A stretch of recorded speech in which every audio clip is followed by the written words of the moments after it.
crap.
Yo. Welcome to yet another episode on the Football Power Hour. Here we go. My name is Botswana Papi. I welcome you here. It's January 6th. It's a new day. Manchester United does not have a permanent manager yet. We're going to talk about that. We're going to talk about who should be next on the chopping board. Sorry, I meant to say on the dugout for Manchester United, as we're trying to figure out our future. We're rerouting. Ineos have made a big decision, and I think it's fair for us to maybe start to how we got here, and then we'll talk the conversation. Well, we can flow on to who should be the next Manchester United manager, because everybody is chiming in, from Gary Neville to Roy Keane to Joe Blackman to everyone. I want to know your opinion. I'm going to put the link in the chat in a few minutes, and I want to know your thoughts on who should be the next one at the helm. Now, let's start from the things that we know and how we got here, right?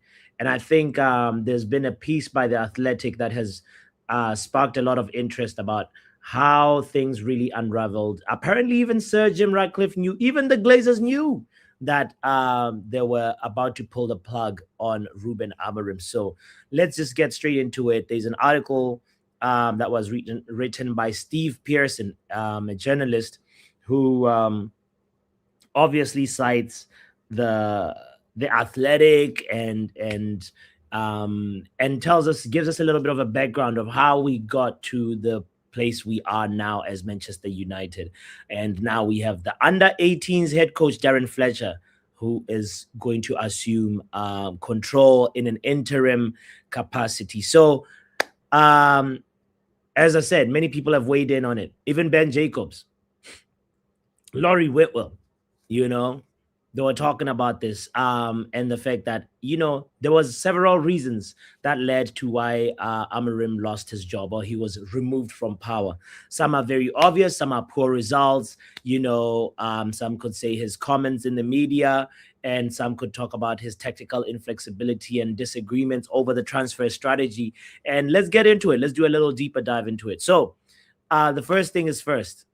Hit the like button if you haven't hit it yet. I appreciate all 22 people that are here. Thank you for being here. You could have been anywhere in the world, and I do not take you for granted. So, Joe says, what did I do? Everybody got an opinion, Joe. And you were very vocal about it. So that's why I mentioned you.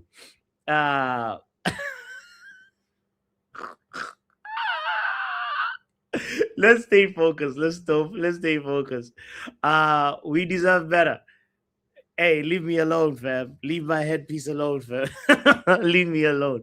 Let's focus on the show. Okay. Javid says, didn't the Athletic say Sesko was the worst signing? You know what? The Athletic says a lot of stuff, but let's actually try and understand. Okay, what happened? So there's this, as I was saying, denials of power struggles or ultimatums as part of the reasons why, right? But we understand there was a breakdown between Amorim and Jason Wilcox.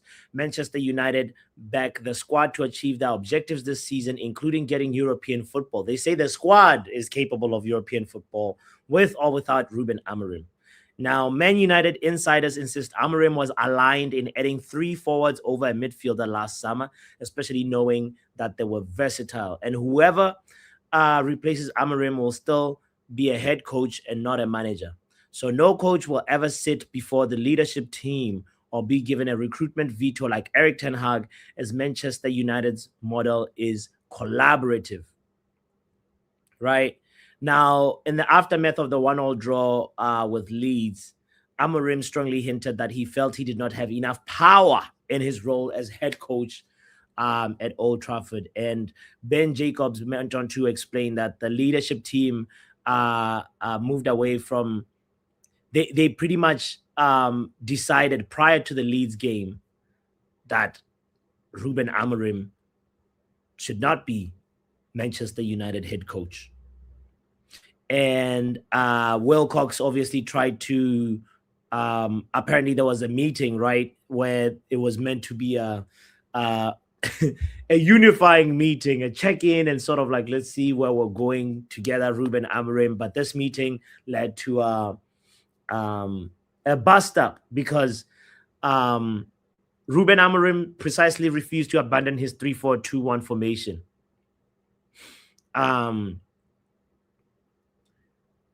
Wilcox has spoken to Ruben Amorim about his tactical changes and team selections on multiple occasions. And Ruben did switch to a back 4 at times in December. We saw a different adaptation, right? I think that versus that game versus Newcastle where we won 1-0, we saw a really different shape. And we were like, hold on a second. This is steps in the right direction.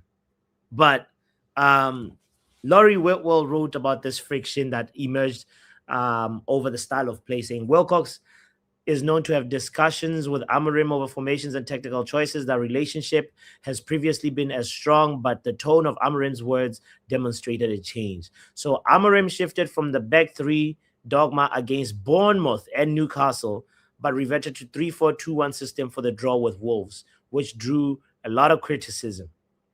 So he shifted for Bournemouth and Newcastle. And then he was like, psych, I'm going to go back to what I know versus Wolves. And that's precisely like why I think the bust up happened, especially from Jason Wilcox's side. It's like, oh, we were actually doing something, so it seemed like we were progressing, and then all of a sudden, you're switching back. Hold on, what are you doing? So I think this was the sort of probably the last straw that broke the camel's back. Whitwell, by the way, explained this further, saying Amorim's status at United had been questioned at several points in his tenure, not at least by him, by his comments at Ellen Road went another level and have triggered his exit. He was revealing tensions behind the scenes which had been building in recent weeks over selections, transfers, and results. And now we find ourselves without a manager, without a clear direction of where we're going to go. And we have an interim, a caretaker, appointed as in the name of Darren Fletcher. But he's caretaker to the caretaker because Manchester United is looking for a proper caretaker. And this leads us to today's show, which Fabrizio Romano, as well as many other journalists, have chimed in on this, saying, hey, there's a guy called Ole Gunnar Solskjær who also once played a back 3, I think, versus Manchester City. And he has made his stance clear that he would like to return on an interim basis, whether it's for 6 months, 6 days, 6 weeks, 6 games, he will work for free if he had to. But Ole Gunnar Solskjær seems like he's very, very, very much interested, and he's made his interest known, and it's upon Ineos to decide who will be the caretaker manager, whether after Darren Fletcher has done his short stint. It's also possible that Darren Fletcher could also be extended and have this caretaker job till the end of the season. And I don't know how I feel about that. That's precisely why I want us to have this discussion. I'm going to share the link in a few moments to hear your say on it, because other people have chimed in. There are people like Gary Neville that have even went on to say, listen, if you bring Tuchel, I'll be okay, even though Tuchel is already employed. There are some people that want Xavi. There are some people that want Glasner in this community. So I want to know where you stand. Is this the right way to go? One thing for sure, it's like, I think Ineos have to make the right move. The next move has to be the right move. And I am very, very skeptical and wary of Ineos. I do not trust them. I said this yesterday, that we are actually fucked. We are actually really, really, really, really, really in the trenches now. We are in a messed up situation, and I'm worried about what is the move, what is the approach now, because I thought we were going for a long-term approach.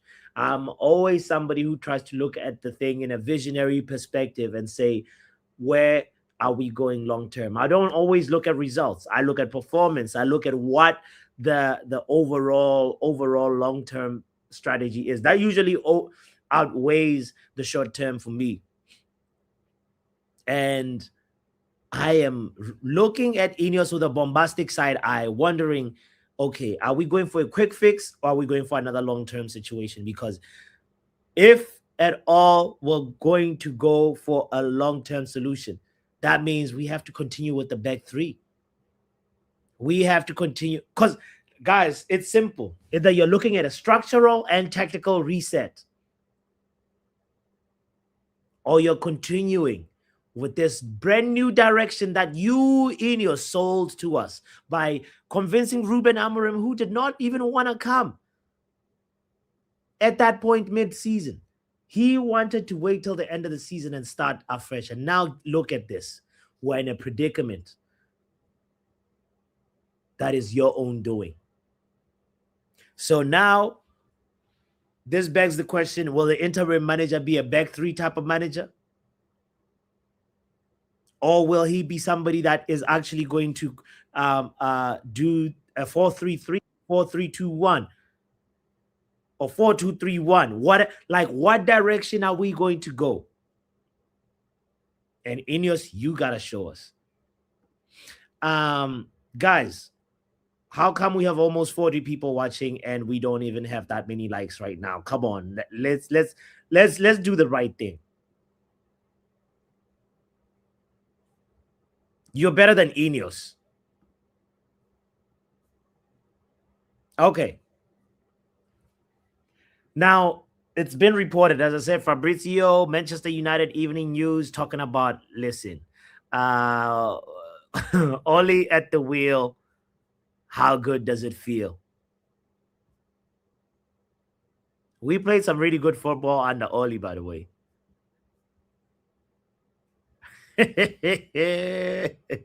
We played some really good football under Oli, and guys, the reality is starting to sink in that he could be back in the building. This man right here.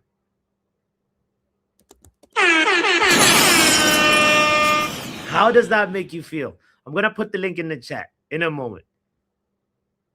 Bring me Oli Says Corner.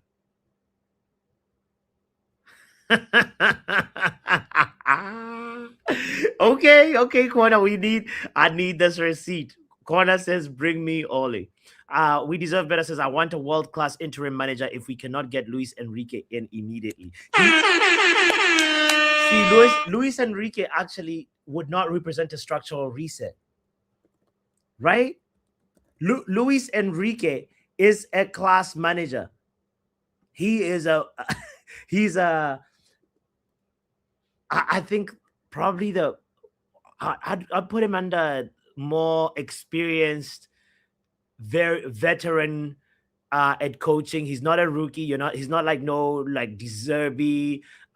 He's not no Glasner. He commands a lot more identity, a lot more like nuance in his coaching style, and his also his pedigree, his trophies speak for himself. So we deserve better. You're onto something there about Luis Enrique. Pardon me. Vegeta says, my bro, are you vexed about Ruben leaving or how and when they choose to sack him? Because a win rate of 38% shook me personally. I don't want to dwell on that one, Vegeta. I am still vexed, yes, but I've accepted it. How come we have 50 people here and not even 10 likes? What? And this is totally crap. Listen. bring back Eric Ten Hag while you're at it. You know what? Bring back Eric Ten Hag. he probably wouldn't pick up if Surgeon Radcliffe called, But the conversation, the link is in the chat, by the way. I want to know what you think, where you stand on this. Should Ole Gunnar Solskjær be actually brought back as interim? How do you feel about that as a Manchester United fan or as a rival fan? Maybe the people that are watching right now are rival fans of rival clubs, and I want to know what you think as well from the outside, because bringing Oli back will definitely bring a feel-good factor for sure. We know that he comes with that, but we are slowly becoming a comedy. You know the cycle. Sack a manager. Let's quickly touch on the cycle before we talk. Let's touch on the cycle that we've seen time and time again. Let me share. Where's my whiteboard? Let's get the digital whiteboard in here. Boom. We've seen this before. Sack a manager. After sacking the manager, what happens? The first thing, we're going to need to sign players. We're gonna have to sign players that manager wants, because let's be real, any new manager is gonna be saying, no, those are Van Gaal type players, those are Jose Mourinho players, those players are Eric Ten Hag players, and no, how you're gonna expect me to succeed with Ruben Amorim type players? That's gonna happen whether we like it or not.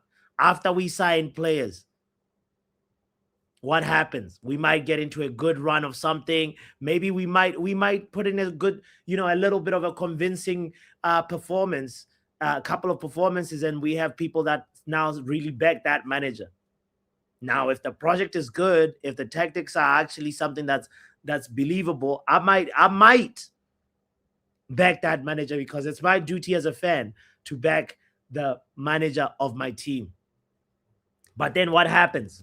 Somewhere along the line, the higher ups, they don't fully back that manager.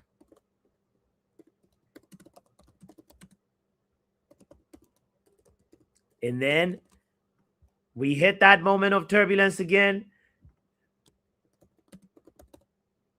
and we're back again. This, ladies and gentlemen, is the Ineos cycle, and it's starting to unravel in front of us. Boom. Good thing it's in red. This is the Ineos cycle, and it right now we are right here.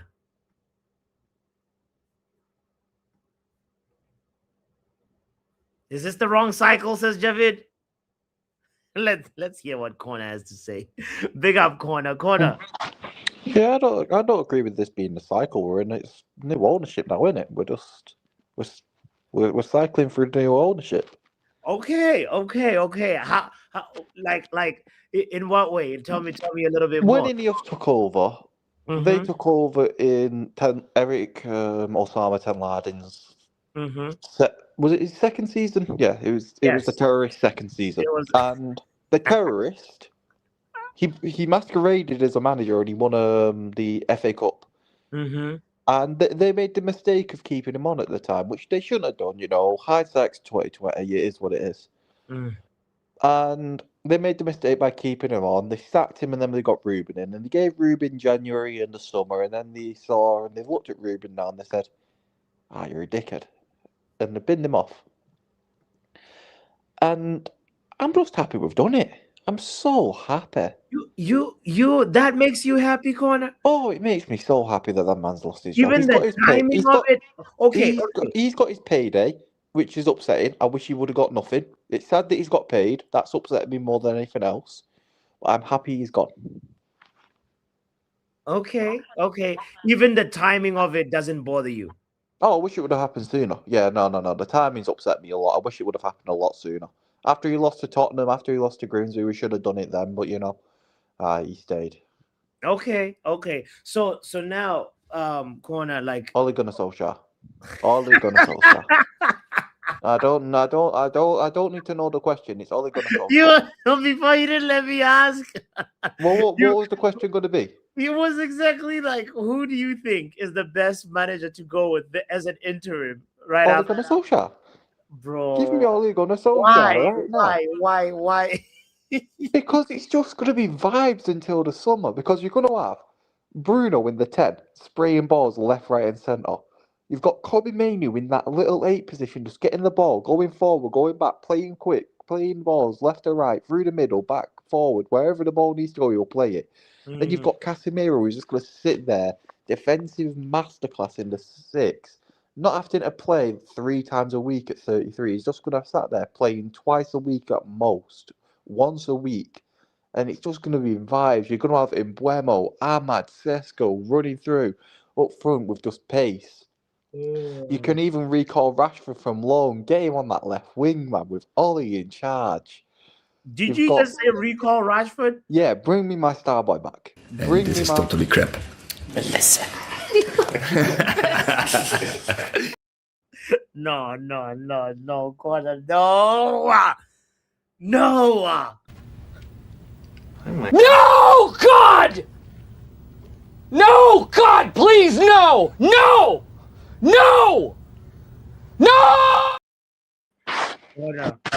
Corner, no, come back, bro. You're going too far now. Corner. Why? It's vibes. I'm enjoying life right now. What's this revisionism, bro? No, it's not. I'm enjoying life right now. I'm just happy. I am just so happy. Do you know what? This morning I woke up, I smiled. I was just smiling happy. And right now, thinking about him not being in charge, thinking the idea of Ollie coming back, it's just making me happy. What about Andre Onana? no. Onana is a disciple of Eric Ten Laden, the terrorist sympathizer. I cannot support terrorism. At Real Botswana, we do not we don't support terrorism at Football Power Hour. We can't support terrorists. Okay. I'm glad. Do you know what? I'd go as far as to say I'll terminate Onana's contract with Rubens. I'll terminate them both. Terminate his contract. Okay. What about Unai Emery? I think Paul Scholes and Nicky Butt were talking about that possible dream replacements, and Tuchel was mentioned. Unai Emery was mentioned. Tuchel won't leave because he's got England in the summer. He's got the chance to win a World Cup. He's won the Champions League. This team is nowhere close to a Premier League, so there's no point in him joining in now or even in the summer. I reckon he'll take England to the World Cup. he might win the World Cup with England if they play all right. Even then, he might go for the Euros at 2 years on, like 2028, is it? He'll go for the Euros. I reckon Tuchel won't be on there. Yeah. Luis Enrique won't leave PSG because they're giving him a lifetime contract because of how good he's done there. He won't leave, I don't think. There's rumours of Carlo Ancelotti swimming around. Carlo Ancelotti isn't going to leave Brazil to come to Manchester United. Even Ollie said that when Carlo was at Everton. Do you remember the quote that thing he said? Carlo Ancelotti got a bit too close to Ollie's technical area, and the fourth official said, "Oh, you need to go back to yours." And he's, "Oh, unless you want to become the United manager," he said, "Oh no, I don't want that. It's too much stress." Damn. I wasn't aware of that one. That's crazy. Okay. So what about your feelings? Last question. What about your feelings on Ineos and how, like, especially Jason Wilcox and Omar Barada? Like, do you trust them as a fan? Do you think like our leadership is actually taking us in the right direction? I don't trust any of them. Like, I can't trust any of them. What can I trust them with? What have they done to give me trust? Nothing. Well, here they are. I have trust issues anyway. Like, I don't trust anything, but they haven't given me anything to trust, but I'm not closing the door to them giving me the option to give me something to trust. Just lay the groundwork. Go get me Ole Gunnar Solskjær for 6 months. That's the groundwork of trust. When he gets us top 4 finish, maybe extend the contract. Maybe we go into a year. Connor wants us to get into the same cycle. We made this mistake with Oli. We cannot be talking about this. He should be brought in as only an interim manager, and that's it. I agree with that part about he might be able to unlock. We might see a different Ahmad, different Boomer, like, even Sesko might just start scoring goals. You were cooking at that part, but then you had to be stopped, my friend. Oh God, you can't trust a crackhead, says SLD. Trusting Ineos is like trusting your Pav, big up yourself, bro. Pav. Yo. So can you please help me remind these people? There's 53 people watching right now, and I don't even know. I think we have like 15 likes or 10 likes. So please, Pav, help me. Maybe they might listen to you if you say, please hit the like button. Yeah, people, hit the like button, yeah. If Bots gets 45 likes in the next 5 minutes, he'll take off that auntie's Hello? Pav. Damn it. If you can reconnect, Pav, reconnect your Wi-Fi. Yeah. I think there was something up with Pav's connection there. Hopefully we'll get him back. In the meantime, let's see how, right? That sucks. Oh, he's back. He's back. Dickhead, you're a dickhead. You remove me, you little pussy. Leave my head alone, man. Leave my hat alone. Focus on Jason Wilcox, bro. Will you eat the hot chip at 30 likes, Pav? No, but I'll buy it and you can eat it. This guy, bro, I'm not doing no hot chip right now, bro. I'm not doing no. Listen, I've gone nearly 3.5 years chatting shit, saying the maddest shit on this channel, KG's channel. No one's ever taken me to court or successfully pinned a forfeit on me. So, yeah, first time I'm still the undefeated champion of waffling, chatting shit, and all that shit. Getting away with it. We keep it continuing 2026. This is the year Pav gets faces justice. Okay? Nah, bro, I'm Usyk, bro. I'm Usyk of the community, bro. Yeah, he says I always bust case. Anyway, so Pav, here we are. We have an interim manager, and we're looking for the interim of the interim. Walk me through your thoughts, bro. Who do you think should be like Should Fletcher get the rest of the season? Because I hear It depends if Fletcher wants it. I've got a feeling he don't really want it. I think he's happy to do the couple of games. Hence why the Athletic are talking about getting an interim to the end of the season. I don't want Ollie back just because of the fact of what happened last time. And it's a bit mad, like you left the club in tears, did an interview crying on screen, which was mad itself, bro, just for you to come back again. Interview. That was an emotional interview when Ollie was If crying. anything, Carrick went out with a 100% record for his couple of games. Just bring him into the end of the season. Like, I'm not bothered. Like, what happens now between the end of the season? I said that I've written the season off already. A lot of people disagree, saying, "Well, no, because we're joint fifth or whatever it is at the minute." But yeah, you lot said all these players are shit. So why wouldn't I write off this season? Bro, The manager apparently wasn't the problem; it was the player. So why are you guys now saying that no, we shouldn't be writing off the season? So you're saying that the players aren't shit? Yeah, they were saying, like I was reading in the Athletic earlier on, that they believe the squad is a top 4 squad. You know? Do you think?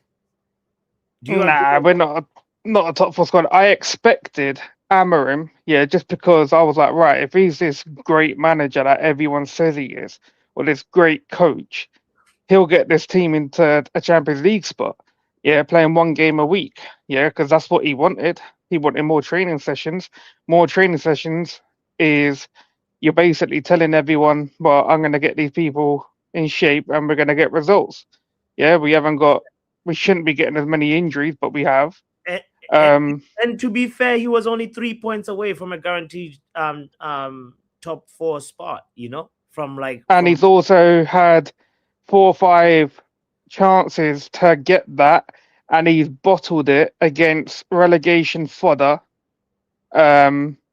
mid-table teams. We know there was other players that are culprits here. Like, you remember just the game versus Leeds. You remember this moment. Look at this. Look at this, Pav. Look at this. Dallo decides to take a shot when, and isn't it him and his coach's job to whip them in shape physically and mentally to not make these mistakes? Bro, like, how it is his job, but like at the same time, it's the players that I end up having to execute on the pitch, bro. People want to praise him for apparently improving players like Ahmad and Aiden Heaven, but then he don't want to cuss him for making other players look shit. I hear that, but at the end of the day, bro, he is not the one kicking the ball. He's not the one making the final. Nor is Pep Guardiola, but he gets all the fucking praise in the world for, you know, doing a treble and all this and that. He's not the one who's kicking the ball. He's on the touchline as well, but he's the greatest mastermind the world has ever seen. All I'm saying, Pav, is just small, minute decisions, right? We know the goal we conceded versus Leeds was Dallo's fault. And now look at this moment. Why are you shooting from there with your left foot when there's Cunha behind you, there's Dogu on the right, you score this goal, we're in control versus Leeds, we actually end up with a different result and the narrative is completely different. You know? It's like, yeah, but at the end of the day is what we've been saying the same shit for every manager that's gone post Fergie. Like, it's the way of football is. Yeah, like anyone sitting here thinking that managers are going to be the ones who are going to be kept over the players, you need to give your head a wobble, because it's never been like that in the entirety of football. Yeah, other than Ferguson, yeah, no other manager has been given the same grace as Ferguson. Yeah, probably Pep Guardiola as well. He's never been sacked on a job. Him and Ferguson are probably the two managers that have been given total control. Well, Pep obviously has a team, but they've been given, you know, time and whatnot. But there's certain managers that you need to prove yourself, and Amorim in this time has not proved himself. Have the players been good as well? No. But all last season, I was told he needs an attack, he needs his 10s, and we'll get a lot more goals. We have scored probably a few. We're on a trajectory where the goals are going up, but it's not enough because there's a lot of games where we're only scoring one goal. And you spent 200 mil on a strike force, and it's still shit up top. Cunha, I don't know if it's Cunha or Cundinho playing up top. And Bremo, he's my guy, but you're doing way less than what you were doing at Brentford.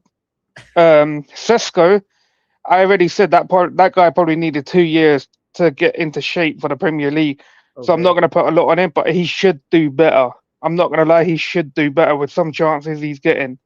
Because right now you're looking like fucking Weghorst, bro. Yeah, so as Ruben should really even improve those three. And Bremer and Cunha shouldn't even need an improving because what they were doing last season. You both of you should be ready to go.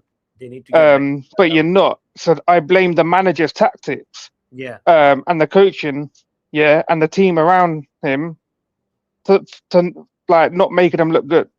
Like even Ahmad, he looks okay, but I still think Ahmad could do a lot more as well. Okay. I hear you on the players. Now, I need a definitive answer from you. Oli at the wheel or no? What are you saying? Nah, no chance, bro. Not again.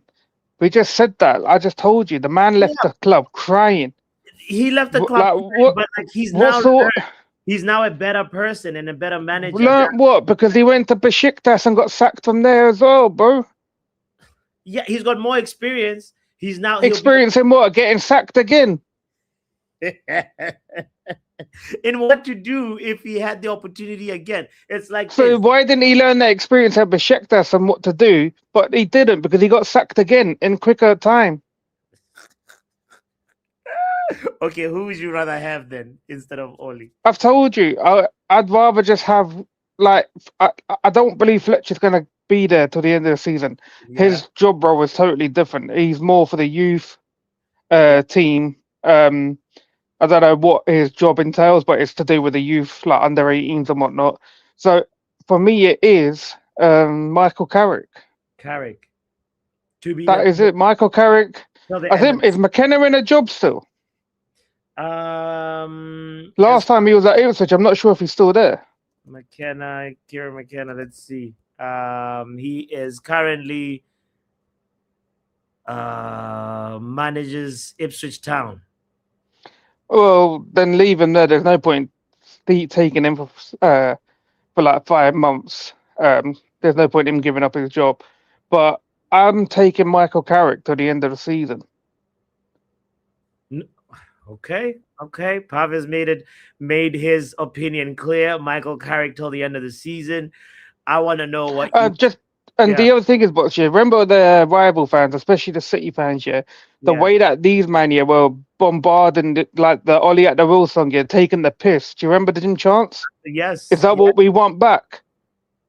Is that what we want to hear from? And soon as the City fans started doing it, it was every club's fan, whether it was away fans or the home fans, trashing that song, taking the piss out of us. Yes, I remember, bro. It was. And this is what people want again. You lot have got short memories, man. See, you lot, you lot are cucks, bro, because all you lot like doing is being abused.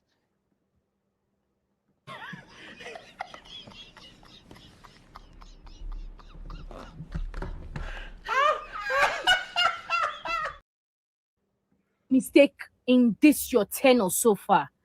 But if you want to redeem yourselves, if you want to make sure that your remaining tenure, your remaining years at Manchester United will be a success, recall Solskjær back. Ole back. That is the only thing. I heard you guys already assessing decisions. Bring Ole, Carrick, and Kieran McKenna back. Those three men, those three musketeers, bring them back.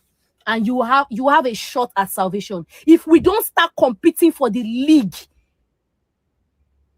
by next season or next 2 seasons, if you don't start competing for the league, change my name. Call me anything you. She says, bring the 3 musketeers back. I want to know what you think. Kindly hit the like button if you haven't hit it yet. We have almost 58 people watching. Yo, I want to know your opinion. Before I bring in Dr. NHS, let me talk to Neil Driscoll. Neil, you here? I haven't talked to you this year. Neil?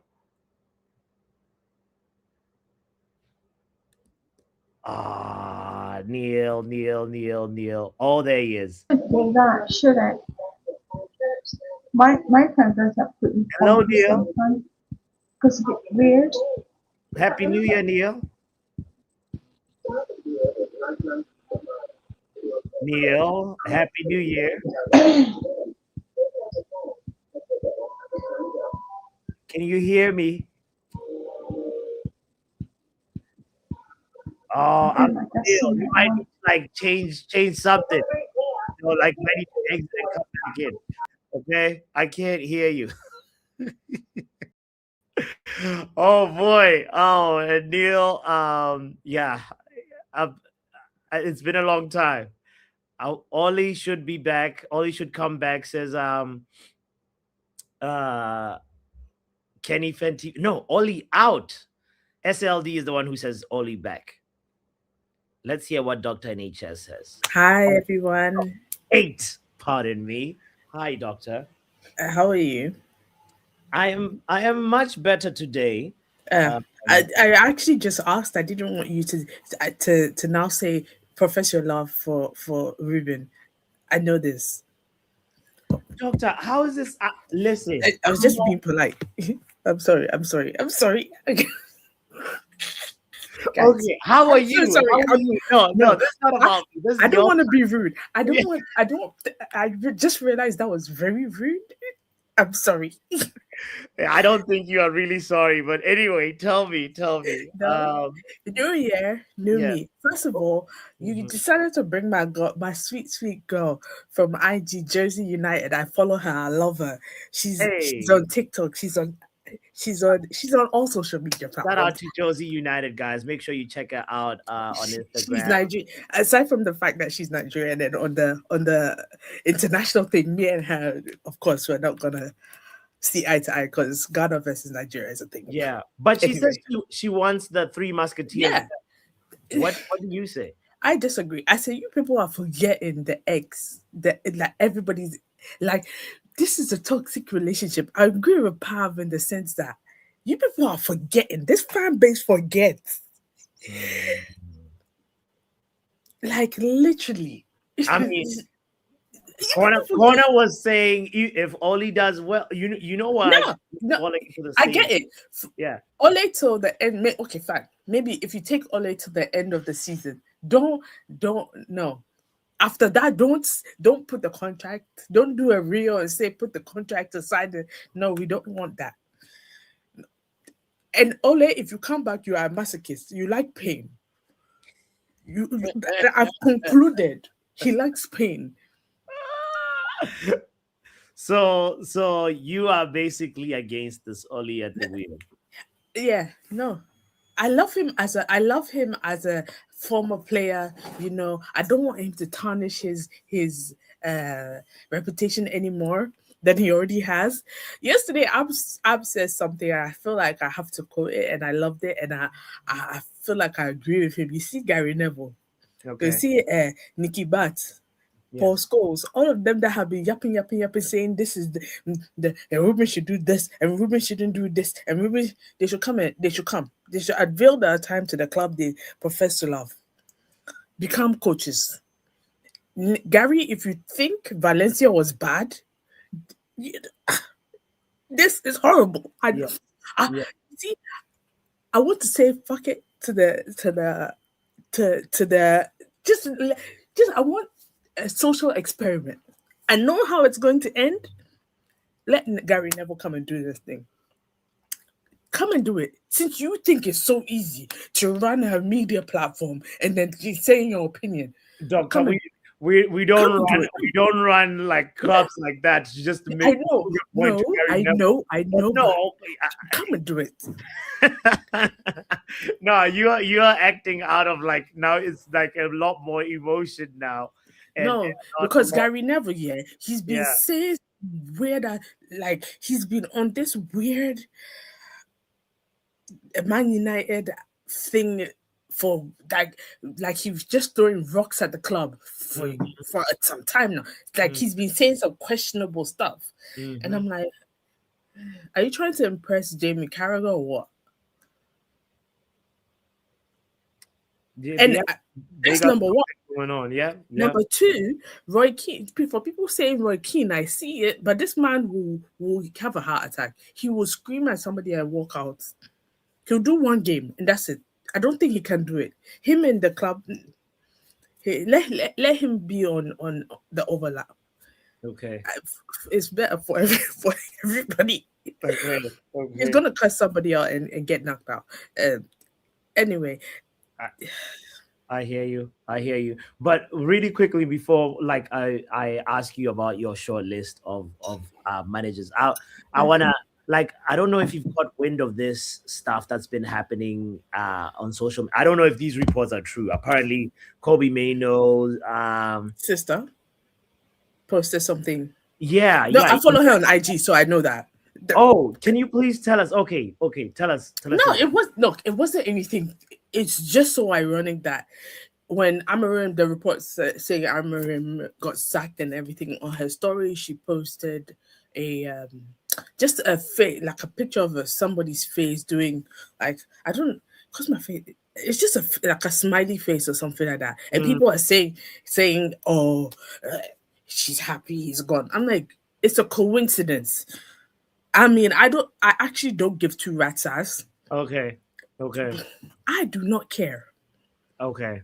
All right. As I just wanted to know if you, because there's side note, let me just side note this. SLD, I do follow bots on IG.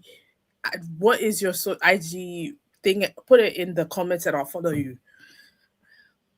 SLD's one or mine? Yeah. SLD, because I follow you already. Yeah. Anybody that wants to follow the Football Power Hour on Instagram, kindly. It's Instagram. We deserve better. Yeah, but this is also, other than Kobe Maino's sister, there's this thing by the United Report that also, like, you know, I was like, curious what this is all about. This, if you look at the bottom there, let me remove Yale's comments real quick. Liked by Kobe and others. You see, this is like a post that I was like, players are getting involved that don't need to be involved, you know. There's this also as well. What's his name? Alejandro Garnacho, who I really don't care about as a Chelsea. I don't. Right? Literally. But do you know what? Garnacho, yeah. Again, PR. No, in fact, this is for every academy player. Every player out there. Your PR is important. And now you have to include IG training, Instagram, TikTok, X, all the social media, Snapchat. Yeah. You do realize if you like a comment from your main account, at least your name will be there and people will start, it will blow up.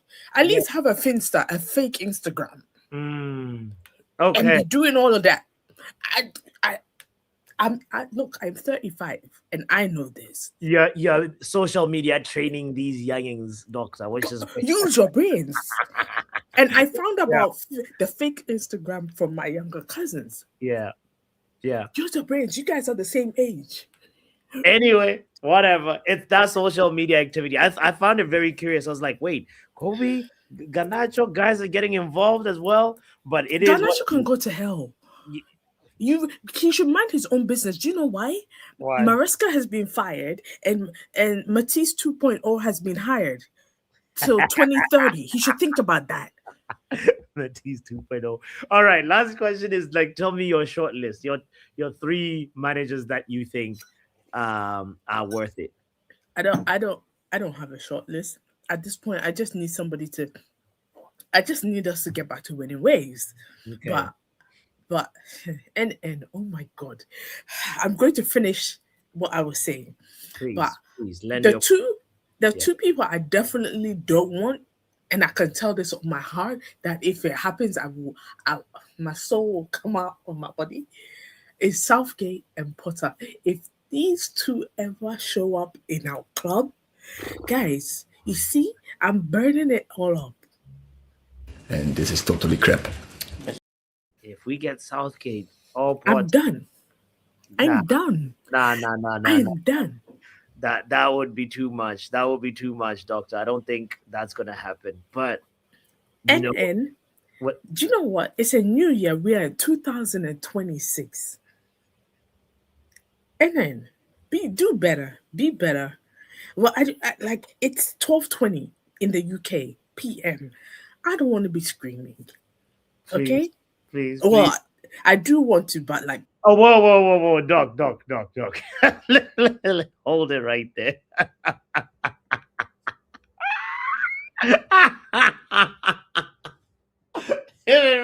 Young Bobby. Whoa. This is crazy. Let's see if Neil Driscoll is back, and then we're gonna go to We Deserve Better after this. Neil, Happy New Year, Neil. God, I don't know what's up with Neil's. There's three of you. All this is Neil Driscoll. Neil, he's in another dimension. Anyway, Ayala says the only person who has mentioned Southgate is Luckhurst, the same guy who said we had no youngsters on the team sheet, and Mbumo, Bruno, Ahmad, all were going to play against Leeds. So we shouldn't really believe Luckhurst, says Yale. Okay, it's back. Neil, I've been trying to get in touch with you. Please tell me this works. Neil, can you look here? Look at the screen. Neil? Uncle Neil. Yeah. You hear me? Is Yes. if it's too tight or too small, then Oh, that's different, isn't don't it? press that. Neil.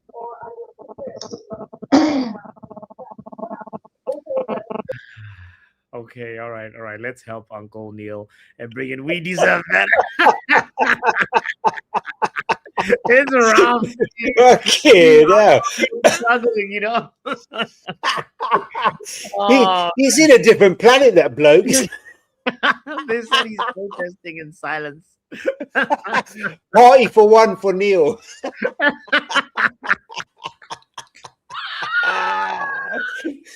Oh boy.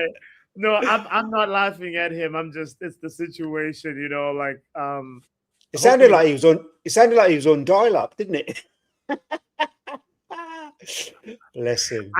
Yeah, the funny part is, like, you know, I think he's listening to the show and he's watching it on Twitch, which makes me wonder. I'm like, Uncle Neil is on Twitch. Incredible. Anyway, We Deserve Better. How you doing, and where do you stand on this conversation, bro? The next interim manager. Tell me. I was having quite a mellow morning until I heard the doctor wanting to bite on. I was like, this is 2026. This is how it's going to roll, right? Bro. it's doctor was on one this morning. I don't know. I think Don't say that. She got triggered. No, she got triggered by NN and she lost it. You know. I know. She bites every time. It's kind of like, and then knows exactly what he's doing. Bless her. Mm-hmm. They're fun though. They're fun them too. Mm-hmm. Anyway, I have to ask you, what is going on with these hats, man? Are you being sponsored, or is there someone beside you with a gun to your head? Wait, what are you talking about? We Deserve Better. What are you talking about? No, shut up. Leave my head alone. Oh no, we lost connection with him. Ah, damn. He must be next to Neil.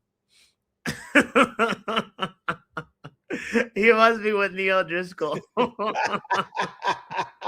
I knew when you did it to Pav. I knew straight away he had a lost connection. So obvious. So this is how you're going to roll, right? Yeah, I like it. Do more of this. I can't tell if it's a video or a hand now. It looks like a pair of auntie's knickers sewn together. Leave me alone. It's because we love you, boss. That's all it is. I hope so. Anyway. No, with all our heart. So, right. So, football. I'm excited. I'm really excited. I'm going to show you. I'm going to quickly put in the chat a lineup. of what we can do with the players that we have. So let me just copy this.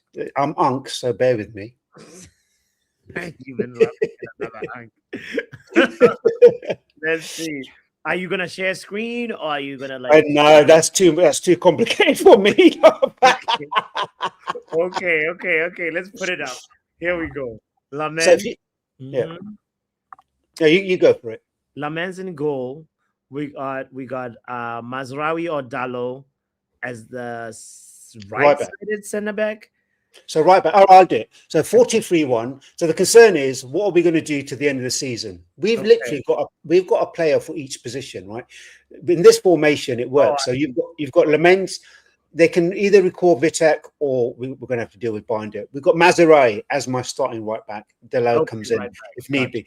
I've got De Ligt as my starting centre back. Euro can cover. I've got Martinez as a centre back or Heaven. And then I've got Dorgu or Shaw as a left back. Right. You see, I'm so programmed to reading for back three that I could not just. No, yeah, exactly. Yeah, it's PTSD, mate. I mean, I can't remember when I last saw a back four for 90 minutes. It was 45 minutes with Newcastle.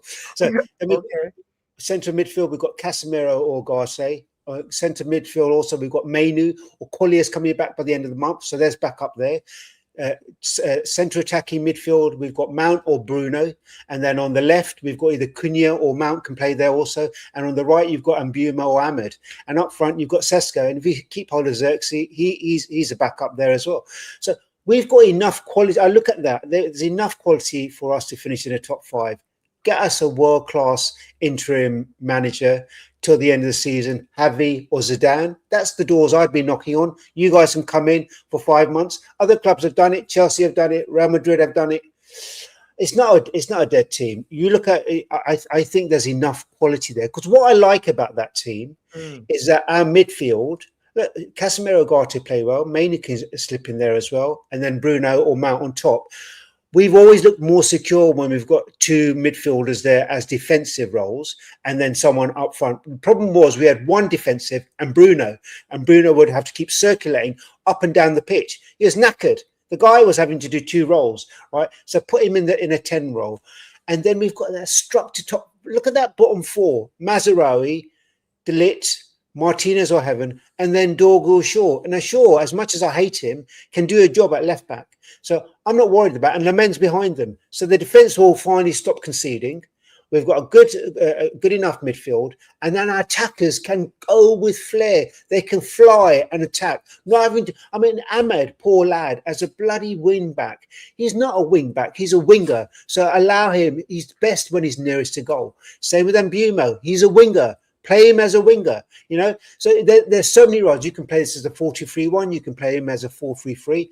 So I'm excited. I'm so glad he's gone.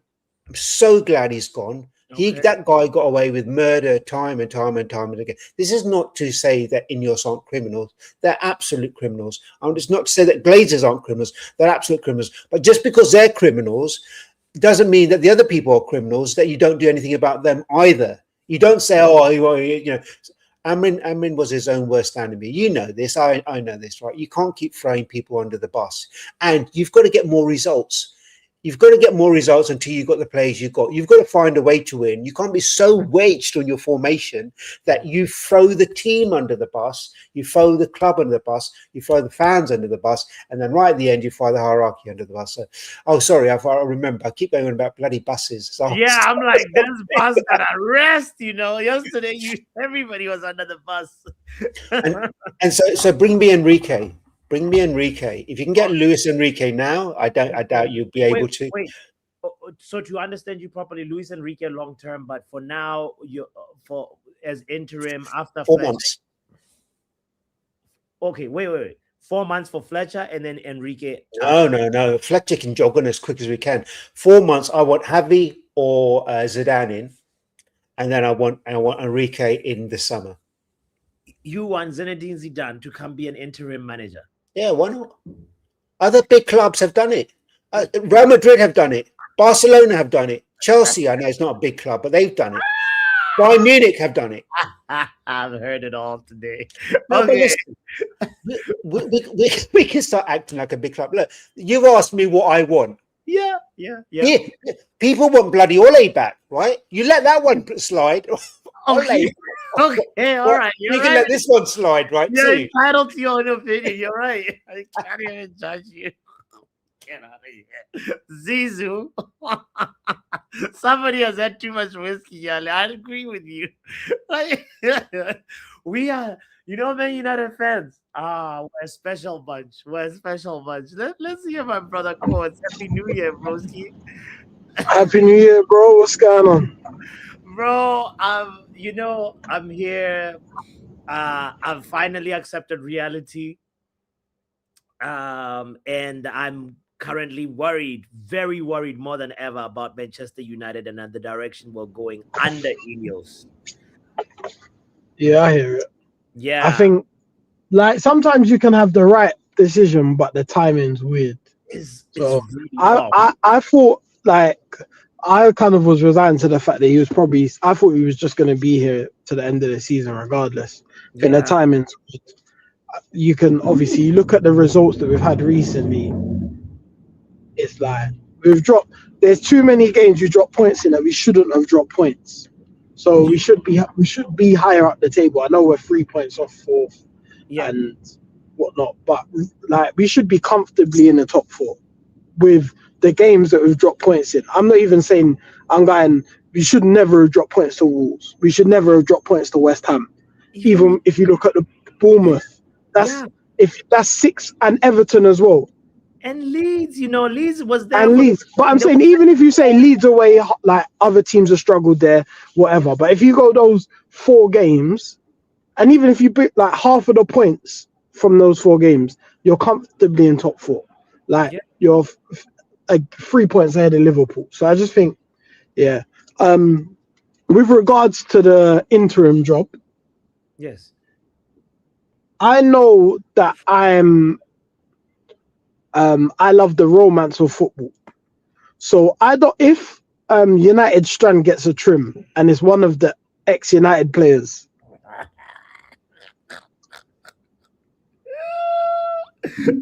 that guy's not getting a trim anytime soon. No, but I'm saying I know. But if he gets a trim and it's one of the ex-United players there,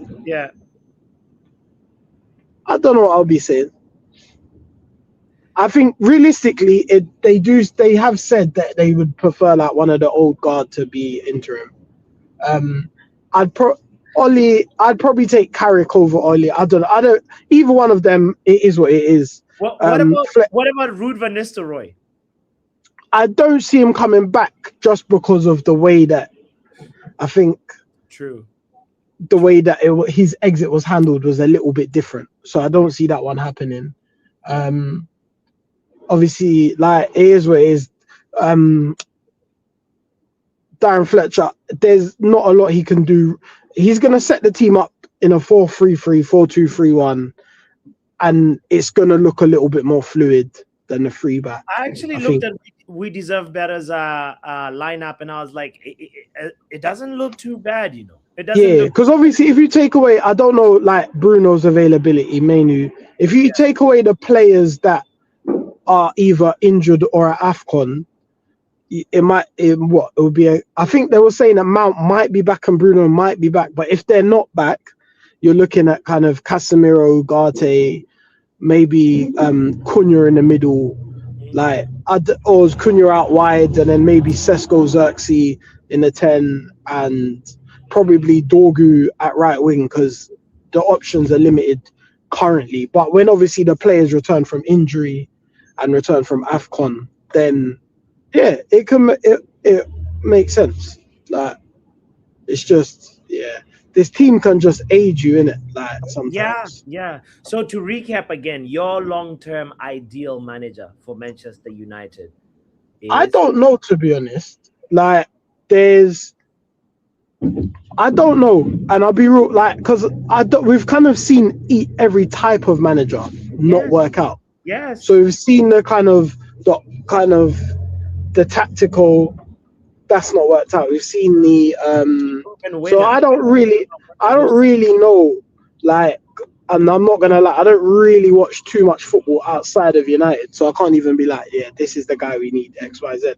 But I think in whatever happens, I ideally want a manager who's here long term. And I know obviously football's kind of moved away from that long term success of a manager. It's kind of short term, but I do like the idea. And if you look at us as a club, the success we've had, most of the success we had as a club has been when Fergie was manager for a while or Busby was manager for a while. A lot of the trophies we've won as a club is concentrated amongst those two reigns. And I know football's different, but I like the idea of that. But Quartz, here we are now at a crossroads. Do we do a tactical reset or do we continue with what we have been doing? Like right now, somebody in the chat, Yale just said Antonio Conte, back three merchant. Do you yes or no to Antonio Conte?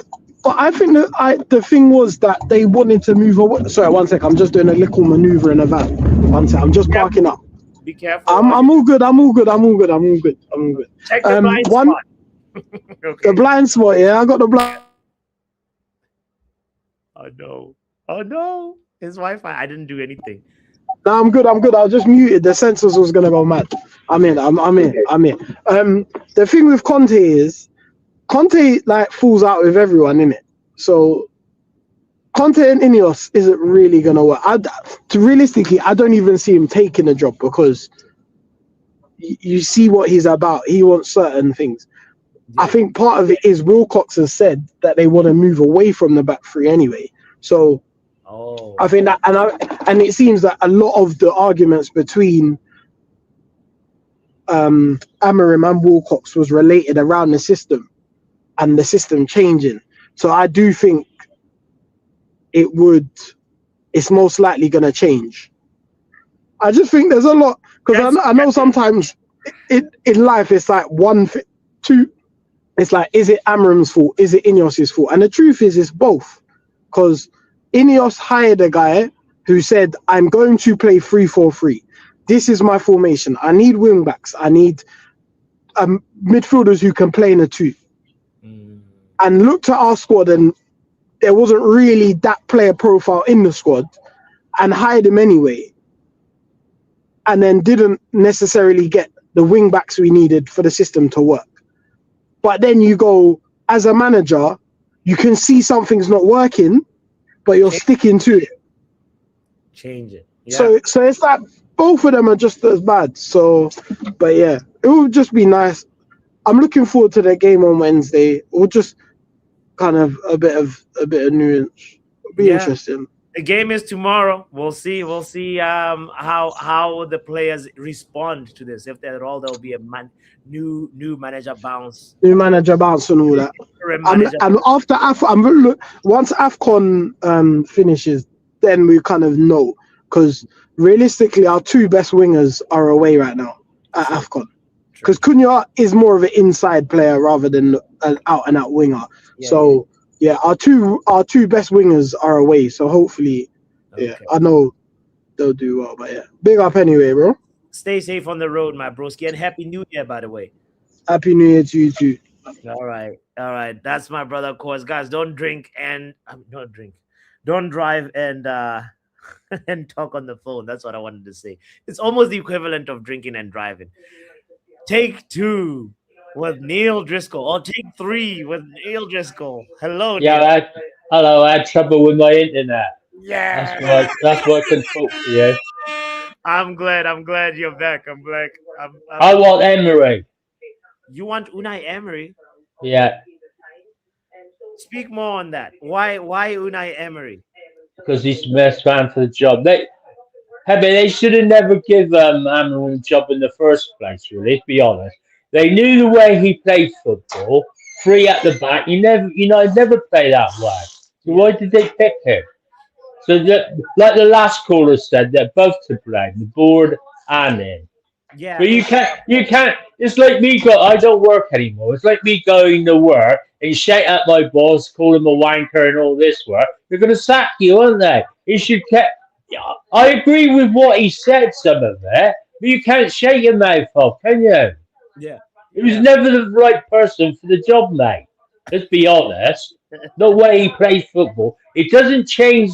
When we're losing, there's more ways to skin a cat. You can't just play one way. You need to change not say that necessarily the players. You need to change the way we play sometimes.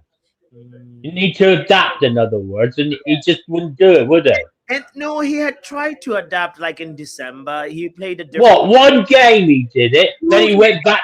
All right, that's not enough. You need to do it more than that. It's sad. It's sad that we have to keep sacking these managers, but the board are to blame as well. You can't just blame him.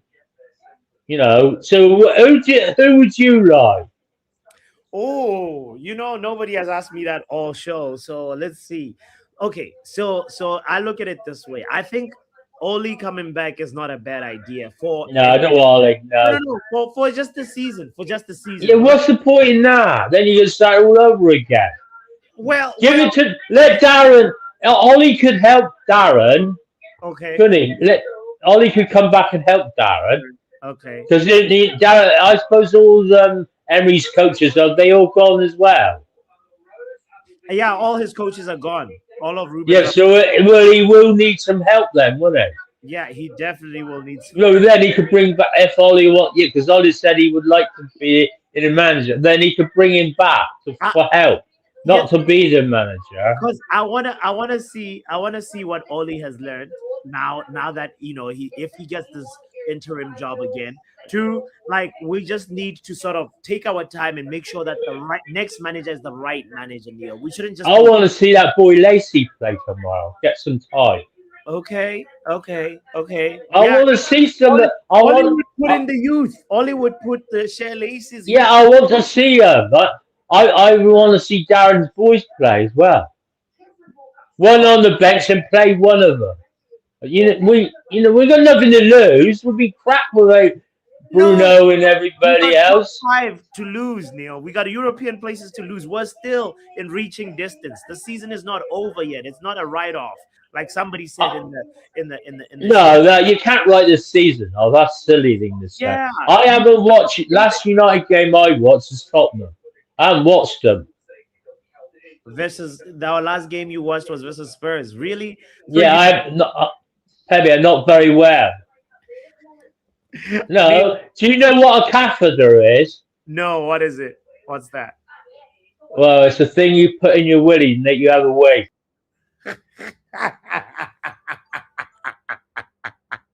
Neil, what? I don't think I want to know.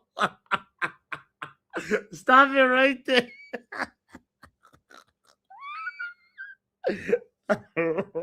Hit the like button if you know what Neil is talking about. Yay! Oh boy. Oh, it's medical? Okay. It's medical. Should I bring him back?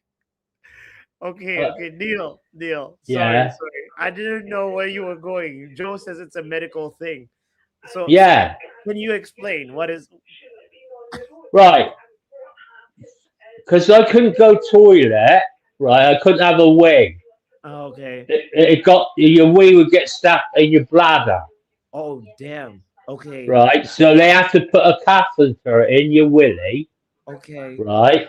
Yeah. Then I went to hospital in November, and they checked my prostate. Right.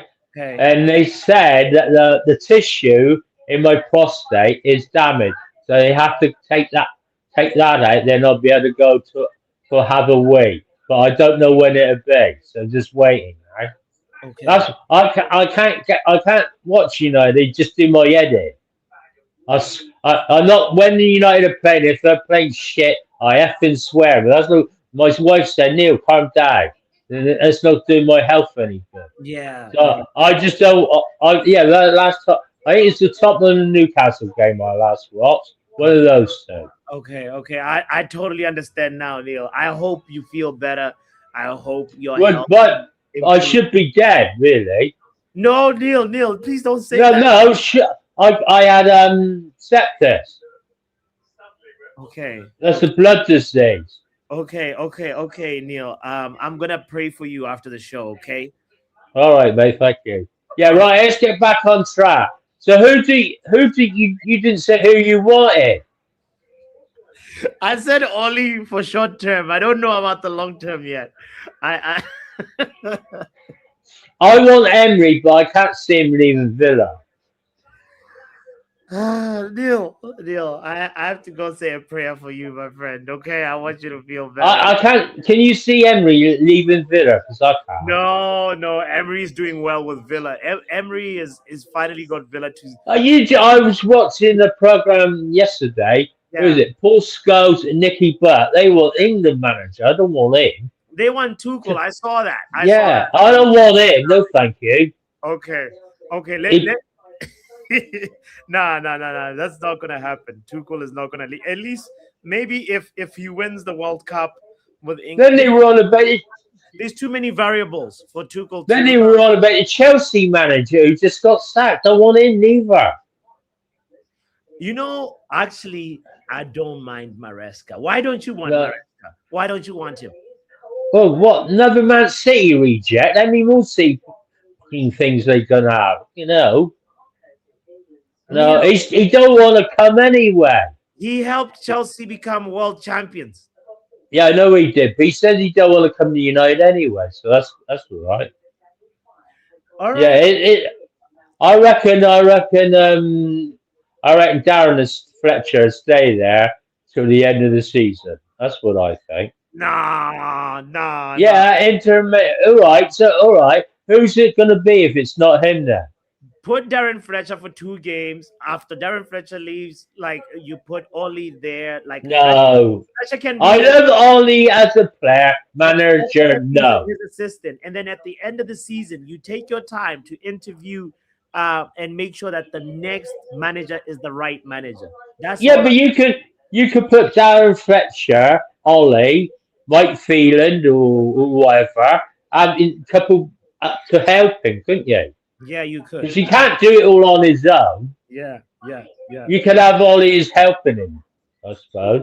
But Oli said he would come back, didn't he? I hear you, Neil. The next guy apparently has to be a yes man. So we'll see. What. I don't want a yes man. They want a yes man. I know they do. I just want them to. Excuse the language. I just want them to piss off the owners. Big up yourself, Neil. Oh God. I still need to recover from that conversation. By the way, hit the like button if you haven't. Let's cleanse the space with this really quickly about the top 4 race. Check this out. So wait, where's the music?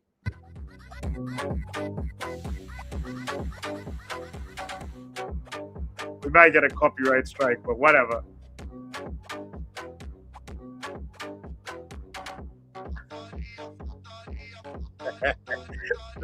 look at Arteta. He's running on beat.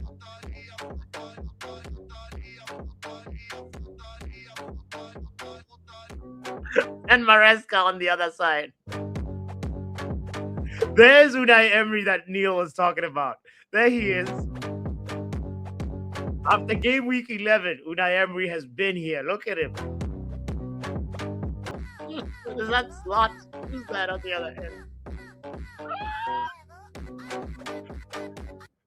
Anyway, it is what it is. Let's see if we will actually get into this race. Where is Ruben? Says Titanium. I know. Pep looks like Ten Hag in that. That's funny. Shout out to Brush in the building as well. Shout out to you, Titanium. Shout out to anybody that's tuning in. Thank you for being here. Let's continue with the show and talk to Young Puppy. Big up, Young Puppy.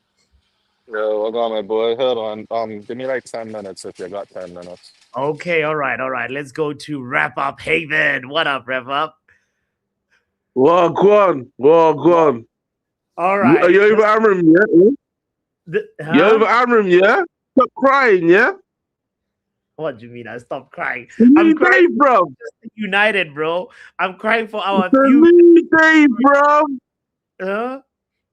Amorim, God. You get me? I get you. I hear you. I don't agree with you, but I hear you. But okay, who do you think? you have to agree with me. You can't agree with the worst manager since war times. You can't agree with that. So, but anyway, let's move on because you out here saying he's the worst manager. Shit anyway. But like he's one of the few managers to worst manager since 1932. Bro, worst manager since 1932. There's no reason to back that. Yeah. You didn't have this vim for 10 haram. Wrap up. You didn't have this vim for 10 haram, but you're back in Amorim. Let me talk, and then you can allow it. Allow me. Let me say something. Wrap up. Listen. Ruben Amorim is the only Manchester United manager since Sir Alex Ferguson who actually left the club in a better league position than where he found it. Who gives a shit? The position is still temperamental. Hold on. The position he left us in is still temperamental. When Amorim took over, United the position he left us in is still, it's not a comfortable position. I didn't it's say temperamental. I said it's better. So that's not a flex. We're not doing any of this nonsense. No, I just that's not flex. No. Stop. Listen to this. Listen to this. I just want you to know the fact. Listen to this. Listen to this. Solskjær left us in 7th. We still said he weren't good enough. And Solskjær's much better than Amorim. Allow it. He was shit. He couldn't handle the Premier League. My one idea didn't work. He was a finesse job. You weren't changing for shit. You only changed one time because he got pressed by Ratcliffe and Wilcox. The information's all there. And the real reason why he went is because the Glazers weren't even happy with him. See, he was a dead man walking. It's all dead. I read the Athletic, man. It's all there. He was never surviving this year. He got sacked expeditiously. Now let's move on. Let's move on from Amorim. I was trying to, let's move on. So now, listen. But I just wanted to tell you some truth that you don't want to hear, and it's okay. What? Go on here. Go on. I'll let you have it. Go for your conference. Spout out these truths. Go on. That doesn't really mean anything. Go on. Spout out these truths. When Amorim took over, wrap up. Listen to me and listen to me carefully. When Amorim took over, United were 14th with 22 points after 19 games. When he left, he left us at 6th position with 30 points. 8 points better bro. Higher. That is clear, measurable progress. I don't care if you agree have you hey, this is what you need to have you heard of the word of context? Have you heard of that word? Context. Have you heard of that word context? Okay. Have you heard of that word context? Have you heard that word context? Tell me your context. One game a week. One game a week. The shittest league known to man in the history of the Premier League, where we can lose so many, draw so many games, and be where we are. This is any other leagues, we'll be like 13th, 12th now. Context proper. If let's be real, man. Let's stop the cap. You stop the cap. Stop the cap. Wrap up. Stop the cap. Okay. Scammer wins gone. Accept it, man. It's all good. I have accepted it. I have. Why are you this passionate about a shit manager? I don't understand. Why are you this passionate about a crap coach that you're clearly not aware of? But go on. You weren't this passionate. You weren't this passionate about Ten Hag going. No, and Ten Hag had a better record. Wrap up. Let's have a conversation. Who do you want next?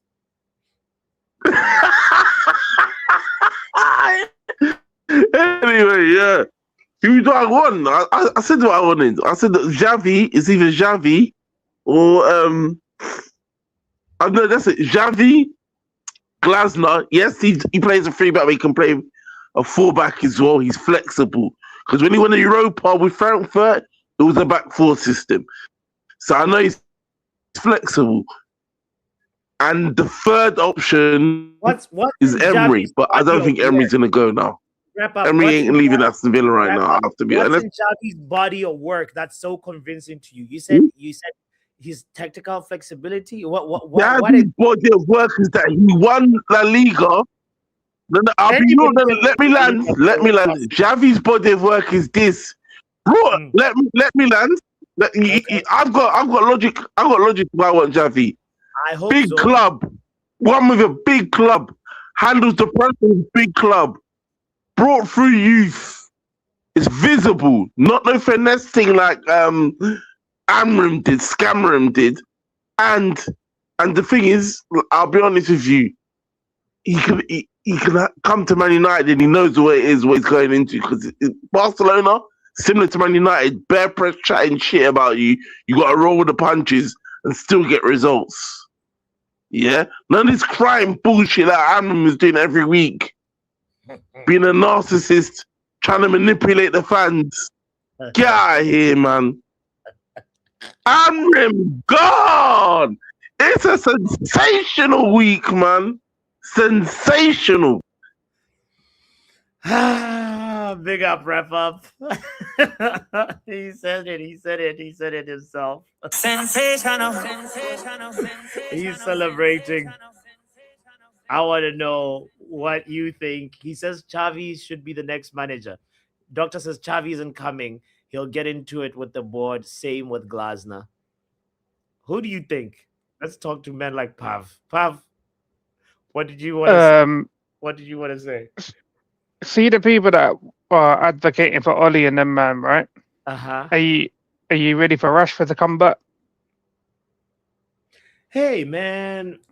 You know, when you're talking about players that have scored more goals per 90, Rashford is actually the highest. He scored every 73 minutes for Ruben Amorim, you know? And when you think about Oli and Rashford and how they get along, I happy Rashford is a goal-scoring Rashford, bro. SOD saying Sancho will be back, right? This is what I fear, right? I don't think Sancho will be back because he barely played under Oli anyway. But the Rashford stuff, yeah, at the end of the season, you know, like Barca have already got a 25 mil buy option for him. The club might just say we're getting rid of that buy option because now we need wingers again. That's the problem, bro. That's the problem that I feel like we're gonna fall into this. If we do a whole reset, I'm gonna judge Ineos further. I think we need to continue in this path.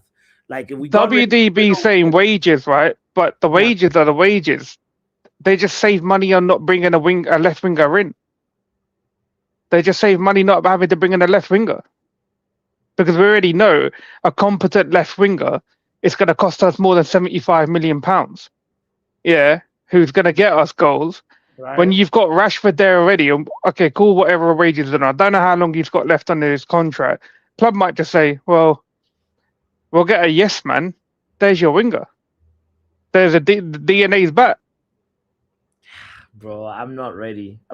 Other people maybe, but I don't know. I was almost trolling, trying to say like, you know, Rashford. What's his current GA at Barca in all comps this season? He started off good. Let's see right now. Rashford stats right now. Because we're gonna have to start having these conversations soon about the players that are out on loan and whatnot. In La Liga, 18 matches played. He's got 9 GA, 7 goals. 2 goals and 7 assists, pardon me.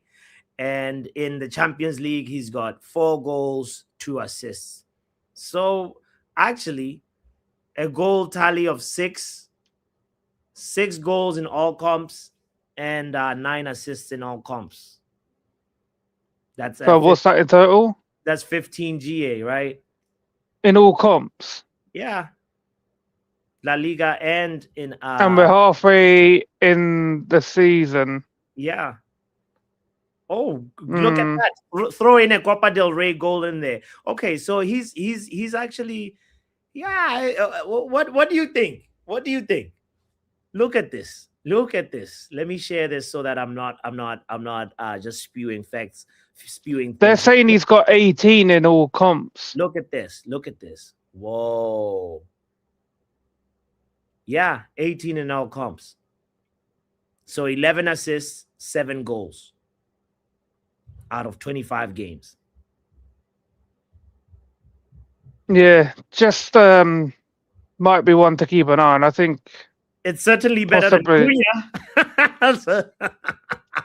Yeah, I think he could be back. Oh no. Oh my no, God! No, God, please, no! No! I'm not ready for Rashford to be back, bro. I'm not ready. And I don't know how to feel about it. I just wanted to say we got to have them conversations soon. We have to. Okay. But for you as interim, you said you're against Oli, right? I've already talked about this. We talked about this earlier, and I asked you 3 times actually. So I remember. But the thing that I'm not ready for is Rashford at Manchester United, bro. I think that will be a major step backwards. Pav, please, let's not speak things like this into existence, bro. Well, you got people coming on there saying that bring back fucking Phelan, bruv. Mike Phelan, get out of here. Get out of here. Vegeta. My bro. You here? Yo, my bro. This is where we are now. Marcus Rashford coming back to Manchester United. Can you imagine? I thought about it, but I don't think it'll happen, bro. They gave Cunha number 10. I don't see that guy coming back to wear number 19 again or something. I don't know if that'll happen, bro. What if?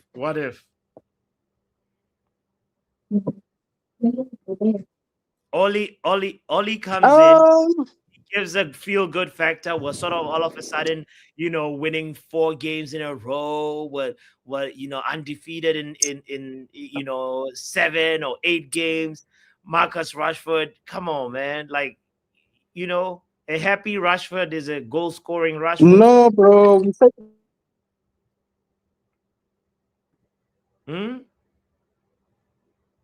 You just gotta say no. No, we say thank you before he even, because he's at Barca now, right? So he'll be at Barca till the end. Only if he comes should only be here until the end, bro. He couldn't be here beyond that. I don't want to see Oli in the summer, bro. That's crazy. Okay, so for you, you're saying no to Oli as well. You don't want Oli at the wheel. Okay. As a permanent, no ways, bro. Okay, what about so just walk me through your interim to permanent situation. So right now we already know Fletcher is confirmed for the next game and possibly the next 2 games. After that, what would you like to happen as a Manchester United? Okay. Before we get there, I want to ask you a question before I forget, bro. When Ruben joined, how many points were we off the top 4? I think it was less than 6, if I'm not mistaken. Was it not 4? Yeah. That's about it, around that ballpark. Yeah. And how many points are we now? We are maybe 3 points off of 4. So actually, that's better. That's even closer, right? So 2 points off from when. So that's the needle he's moved. He's gained 2 points. Hey man, a point is a point, right? No. You don't get to say that, because you looked at the league position and ignored the fact that he's left us in the same position he was in. And I say this to say, everybody's saying we can't write off the season, but everybody was more than happy to write it off last year, more than happy to forget about last year. But no, all of a sudden we can't write off the season. I just think it's hypocritical. No. I was making that point to wrap up so that he understands, because he's just so indoctrinated in saying that Ruben Amorim basically cannot get any credit for the small little progress that he was making. I'm not saying it was drastic. I'm not saying he left us in, you know what I mean? I was just saying there was a little bit of an incremental something that's different about but where we were in the league if you position and where we are in the league position, right? no, but you see, that's the thing. I think that's a false equivalency, bro, because then you're just ignoring everything else. If your predecessor left you with 4 points off to get into Europe, you ignore the league, you still don't get into Europe, you leave us in Europe. You did nothing, bro. You just were. You were like a fart, like you happened, and now you're gone. You know, that's all I'm saying. Did he I move think us we up the table or not? yes, factually he did. Okay, that's all I was trying to. But from where? But from where? But okay, wait. From where? Where did he move us from, and who got us there? Who got us to? Where did he move us from? Listen. Did he move us up? No, don't listen me. Where did he move us from? That's all I was trying to make sure that I highlight. But you're highlighting it with ignoring the fact that Fergie, usually they leave us in a bad position than when they took over. Usually. But you see that, okay, I say all of this to say, Bots, that I feel like you're looking for anything to try and salvage some sort of. This guy was useless, with all due respect, because what is below 15th? Is it not 16th, 17th, and 18th? That was the only place to go down if he was going to do worse. He found us in 8th and went to 15th, factually, right? Or 14th. He was not that far off, but he went backwards. My point. You get me? He didn't move forward. He dropped points. So the only way was up. But let's just be honest. The 6th is an improvement on his own nonsense, is what I'm saying. Okay. Like if I shit the bed and I then wash the bed, it was at the end of the day, I'm the one who Your shit the bed bed. is clean. Okay, I hear you. I hear your point. Also, if you want to talk about the best of what since Sir Alex, bro, 38%. Worst since World War. 38%, brother. We can't ignore these things. Ruben, I don't know what spell Ruben has everybody under, but this man failed and got rich for it. While you are crying, he's smiling in his Gucci handbags, he's smiling, bro. He out here. Listen. I'm not feeling like, of course, Ruben Amorim right now is happy because he's out of the circus. He's out of bro. The people, how are you gonna succeed when your board fails you to back you fully? No, I criticized him yesterday. You saw my presentation, the board. Sure, right? I saw it was well done. I criticized him, but I also said we can't ignore what Ruben did to Ruben at the end of the day. Okay? So as much as Ineos has also been a flop, that's another thing that people need to accept. Ineos, they've done some good things, but instead of putting the Manchester back in Manchester, they've taken it out completely. Because right now there's only one Manchester and they're wearing blue. And it's sad. But anyway, I just wanted to ask to stop this thing of feeling sorry for Ruben as if he hasn't caused us pain. I'm tired of that. I'm not celebrating that he's fired, but I'm not sad. Is what I'm saying. All right. Okay, let's go back to your original question. Sorry. My original question is, who would you like to be the next interim manager till the end of the season and also the next permanent manager? So interim, funny enough, I don't have a problem with Oli as an interim. The only fear I have is if the other people I don't trust is the fan base. Uncomfortable conversations. Fan base, also us, we criticize the board for some of their decisions, but if we look at our own choices in hindsight, we also crackheads, if we're being honest. And my fear is that we'll get Oli, he does something good, or even anyone, Carrick, Oli, Fletcher, they do good. Then it's Rio Ferdinand settings, give them a contract, and then we're stuck with another Oli situation. So if the board actually, which I don't trust, is gonna hire him for I don't know how many months left of the season, I'm okay with that, bro. We played some pretty decent football. If anything, he's the only person who's gotten us close to what Man United football is, whatever that is, than anybody else. He scored goals, which we desperately need. And so I wouldn't mind that guy as the interim, to be honest. Okay. I'm just scared of the fan base. The fan base is the only negative factor there. They might be, Li's at the wheel. And I'm like, oh gosh, here we go again. Bro. I mean, we can agree on that one. For me, Oli, might just give us a little bit of a revival in the spirit that we need, because I am worried about our club, bro. I'm seriously worried. It's not, and my disappointment is not even towards Ruben sacking or not, but it's more about what our club owners are doing and where we're going from here. Is it going to be a whole reset, structural reset, the tactical reset, or continuing with this? I think factually, based off what Ruben has tried, we can't go back to that. So yes, there has to be a reset. We don't have the players to play 3. We never had the players to play 3 at the back. And if they were going to still pursue that, then you should have kept Ruben technically, because like you said, he was 3 points off 6. Okay. Not that they fired him because of footballing reasons, but if you are going to see that project through, then don't waste money firing somebody else. Just continue as you were, contract ends, and then you move on to the next guy. It is what it is. On a permanent basis, then, what are you saying? Antonio Conte, Xavi, what are you saying? What good managers do we have that don't play a back 3? Because I feel like anybody I'm thinking of is currently playing a back 3. I don't know. I'm not 100% sure. Because I wouldn't mind a Nagelsmann, but I haven't watched his type of football in a while. So I might have to refresh my memory there just to remind myself why I wanted him to begin with. Because him and Hansi Flick were on my short list the last time. Flick, I don't think we can get. I think Barca and him are fine. But I think maybe call Nagelsmann and ask him if post-World Cup, he's willing to do it, and then plan from there. Okay. I don't want Tuchel. I don't know why people think this guy is the next Messiah, but I saw that guy at Chelsea. It's fine. I'm good, bro. Really? If Ruben, no love for Maresca? That guy's football, no, Tuchel, okay. Tuchel's football was dead boring, bro.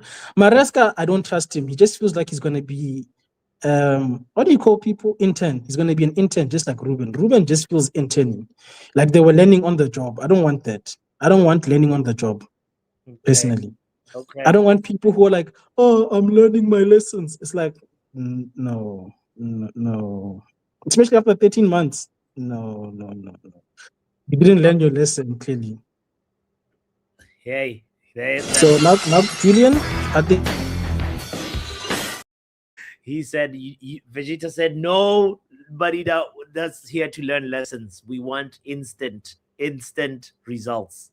It doesn't have to be instant, I just need some level of experience, because experience knows when to pivot, bro. And you need to sometimes pivot, because we all have plans in life, but they don't always go as we expect them to. You get what I'm saying?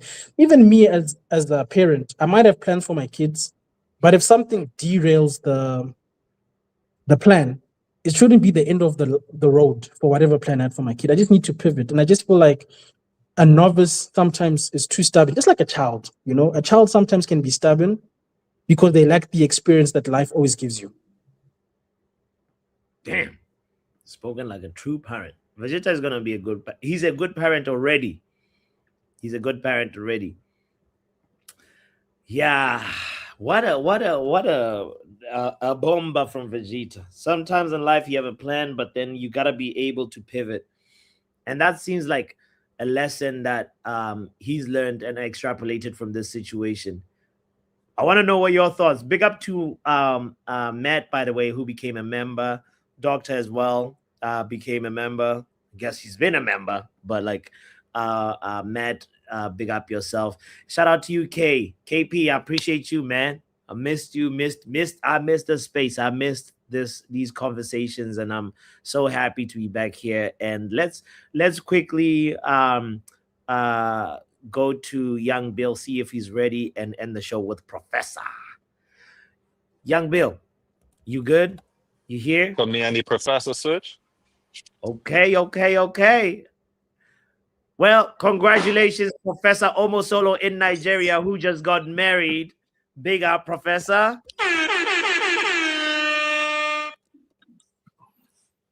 I'm still here. How's life after marriage? It's amazing. It's great. Okay. It's great. All right. I like being on this side. You see, after you got married for honeymoon, you got Ruben Amorim sacked. It's that would die. Remember, I told you a long time ago. If he beat Leeds, I'll be shameless. Yes. He didn't beat Leeds. I was not able to be shameless. I said it a long time ago. I said if he beats Leeds, I'll be shameless, and he didn't beat Leeds. He didn't beat Leeds, and now he got fired, bro. How did you respond to that, by the way? And I'm just curious, like, because Because you should be on your honeymoon right now, I right? want that. Yes.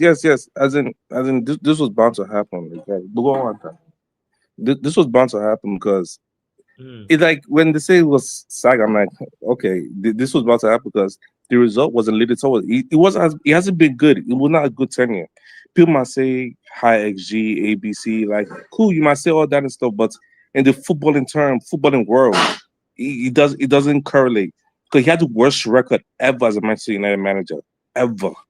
But surely Since the you can separate results from performances, from tactical, like what he's doing with the team tactically. Like you can sort of like you could see that there was a little bit of like a direction, especially like when we had like Mbuma around, when we had Ahmad around, bro, we're actually like and not a bad team.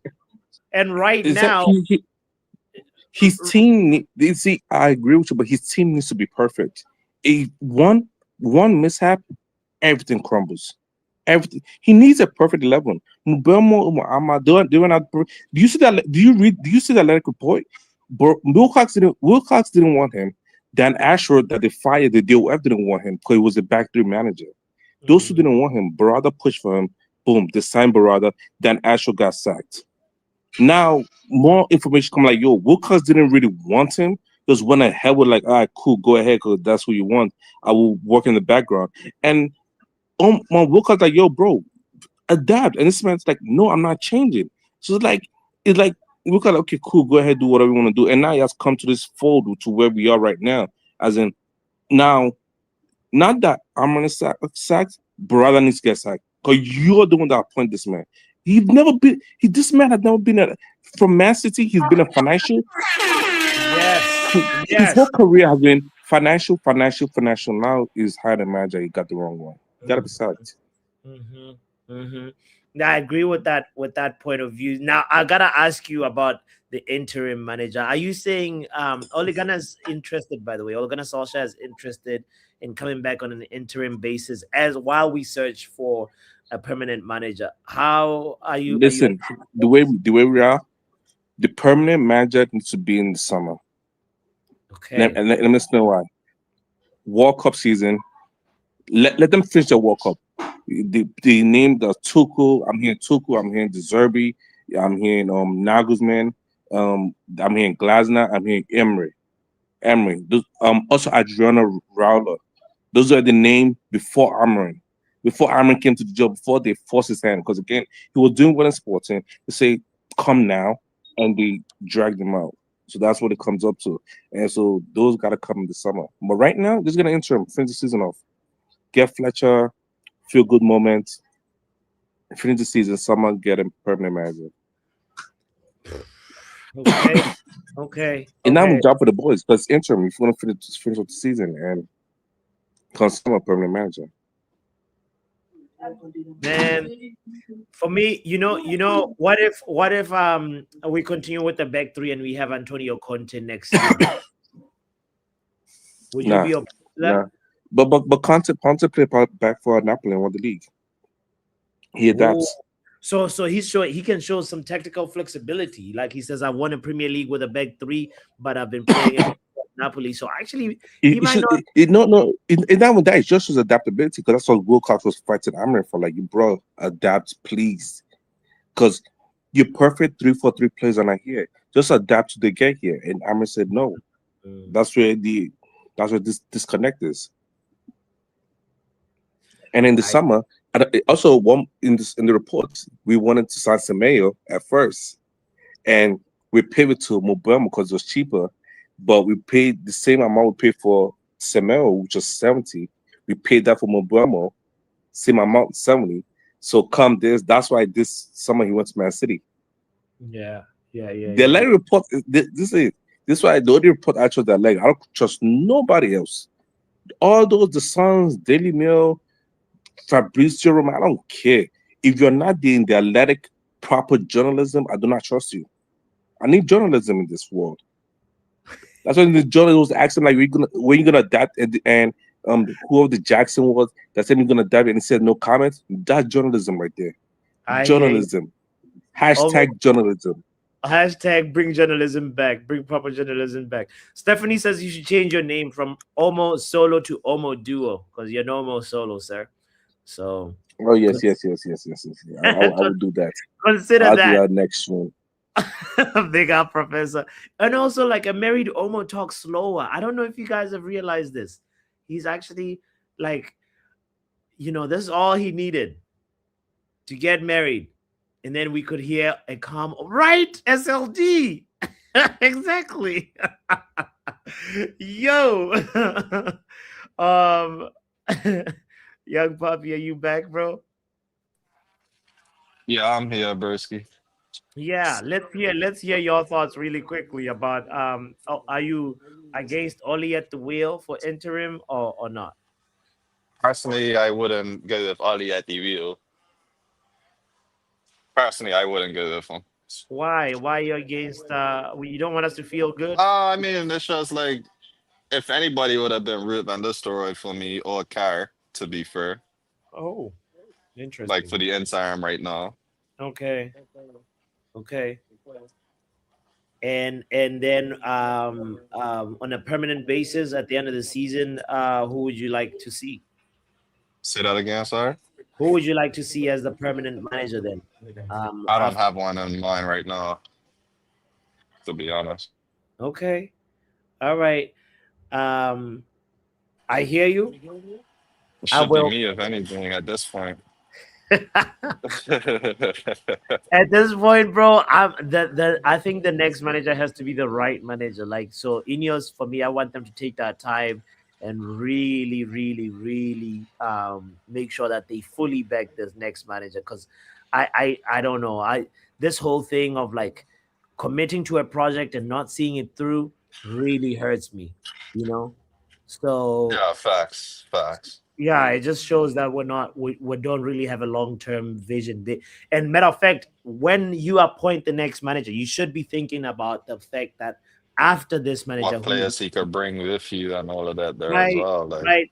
Look at you see how Maresca, apparently there were all these rumors that it was exposed that he was talking to Man City on the background. Like, Man City has been thinking about what are we gonna do post Pep Guardiola, And that's how a proper club, an ambitious they've been looking at that since like even before when Amorim was at Sports, and he was Amorim another one that was being looked at.